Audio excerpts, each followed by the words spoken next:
Praise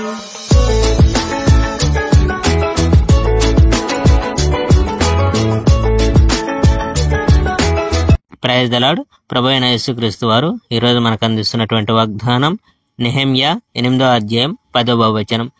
యెహోవా యందు ఆనందించుట వలన మీరు బలమొందుదురు. నెహెమ్యా 8వ అధ్యాయం 10వ వచనం. ఎజ్రా ధర్మశాస్త్రాన్ని చదవడం.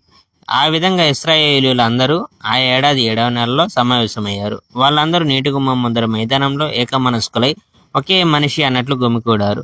వాళ్ళు ఎజ్రా ఉపదేశకుని మోషే ధర్మశాస్త్రాన్ని పైకి తీసి పఠించవలసిందిగా కోరారు. ఇశ్రాయేలీయులకు యెహోవా ఇచ్చిన ధర్మశాస్త్రం అది. యాజకుడైన ఎజ్రా సమావేశమైన జనం ముందుకి ధర్మశాస్త్రాన్ని తెచ్చాడు. అది నెల మొదటి రోజు. అది ఏడాదిలో 7వ నెల.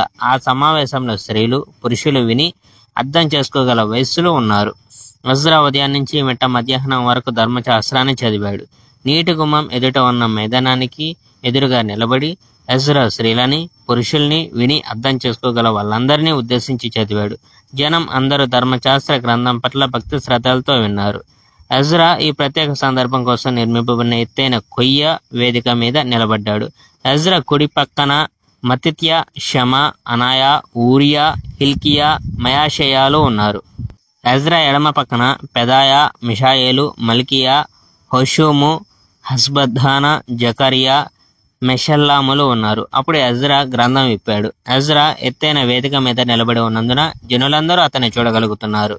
ఎజ్రా ధర్మశాస్త్ర గ్రంథాన్ని తెరవగానే జనం అందరూ గౌరవంగా లేచి నిలబడ్డారు. ఎజ్రా మహాదేవుడైన యెహోవాను స్తుతించాడు. జనులందరూ తమ చేతులు పైకెత్తి బిగ్గరగా ఆమెన్ ఆమెన్ అన్నారు. తరువాత జనులందరూ నేల మీదకు వంగి నమస్కరించి యెహోవాను ఆరాధించారు. జనం అక్కడ నిలబడి ఉండగా లేవీయులు ధర్మశాస్త్ర నియమాలను జనాలకి బోధించారు. అలా బోధించిన లేవీయులు యెషువా, బాని, షెరేబ్యా, యామీను, హక్కూబు, షబెత్తె, హుదియా, మయాషాయా, కెలిటా, అజర్యా, యజాబాదు, హనాను, పెలాయా. ఆ లేవీయులు దేవుని ధర్మశాస్త్ర గ్రంథాన్ని చదివారు. వాళ్ళు జనానికి అర్థం వివరించి దాన్ని సులభం చేశారు.